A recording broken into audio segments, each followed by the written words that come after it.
مجھے تو ہمیشہ سے ہی یہ بات بیوقوفی کی لگی کہ ایک اللہ میاں بیٹھے ہوئے ہیں اوپر اور وہ ہر ایک کو دیکھ رہے ہیں اور ہر ایک کے بارے میں نوٹ کر رہے ہیں کہ اس نے کیا کیا، اس نے کہا بہت ہی بزی رہتے ہوں گے وہ، مطلب ان کو فرصت ہی کہاں ہوگی کچھ اور کرنے کی۔ تو یہ باتیں تو مجھے تب بھی نہیں سوچی جب 5-6 سال کی عمر میں۔ تو آپ نے دیکھا اس شخص کو، یہ وہی شخص ہے، وہی آدمی ہے جو لاکھوں کروڑوں لوگوں کا آئیڈیل ہے، لاکھوں کروڑوں لوگ ان کے فین ہیں اور ان کو مسلمان سمجھتے ہیں۔ تو یہ بڈھا تو بڑھاپے میں سٹیا گیا ہے، لیکن آپ ہوشیار رہیں۔ اس طرح کی جو باتیں ہیں جو اس نے کہا، آپ نے سنا، یہ باتیں قرآن کے خلاف ہیں۔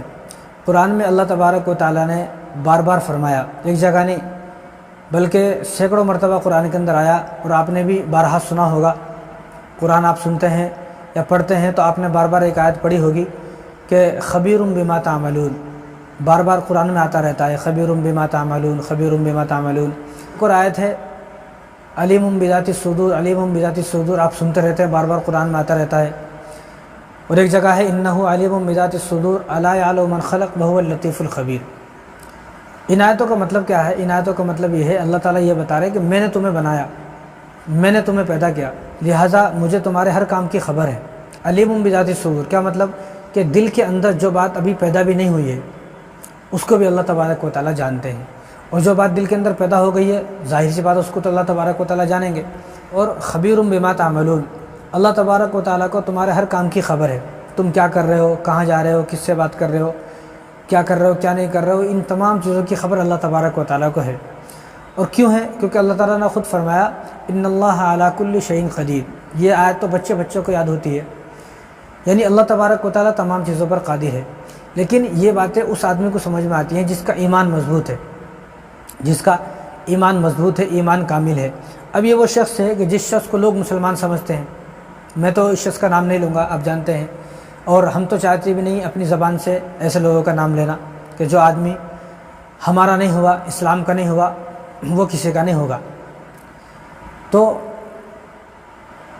لوگ اس کو مسلمان سمجھتے ہوں گے، یہ بھی مسلمان ہے، لیکن لوگوں کی نظروں میں مسلمان بننا کوئی کمال نہیں ہے۔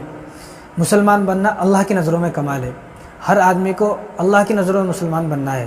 بہت سارے لوگ اس دنیا میں ایسے ہیں مسلمان ہیں، کسی کو معلوم بھی نہیں وہ مسلمان ہے، لیکن اللہ کو پتہ ہے یہ آدمی مسلمان ہے۔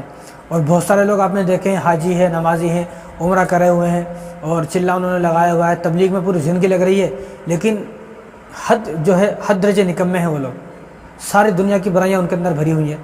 اب ان لوگوں کو لوگ مسلمان سمجھتے ہیں، لیکن اللہ ان کو مسلمان نہیں سمجھتے، یہ مسلمان نہیں ہے۔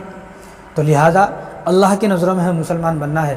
تو ایسے جتنے بھی لوگ ہیں، جتنے بھی یہ اس طرح کے لوگ ہیں، ان لوگوں کو اپنا آئیڈیل نہ بنائے۔ اگر یہ جتنے بھی لوگ ہیں، جتنے بھی فلمیں بناتے ہیں، موویز بناتے ہیں لوگ، اگر اندر سے ان کو ٹٹولا جائے، اندر سے ان کو کھنگالا جائے، تو سب کی سوچ یہی ہے جو اس نے کہا، سب کی سوچ یہی ہے، یعنی قرآن کی آیتوں کا انکار ہے۔ اگر کوئی مسلمان اس طرح کی باتیں بولتا ہے کہ میں ان چیزوں پر یقین نہیں کرتا، یہ جس طرح اس ظالم نے مذاق اڑایا، تو اس طرح آدمی کہنے والا اسلام سے فوراً خارج ہو جاتا ہے، فوراً۔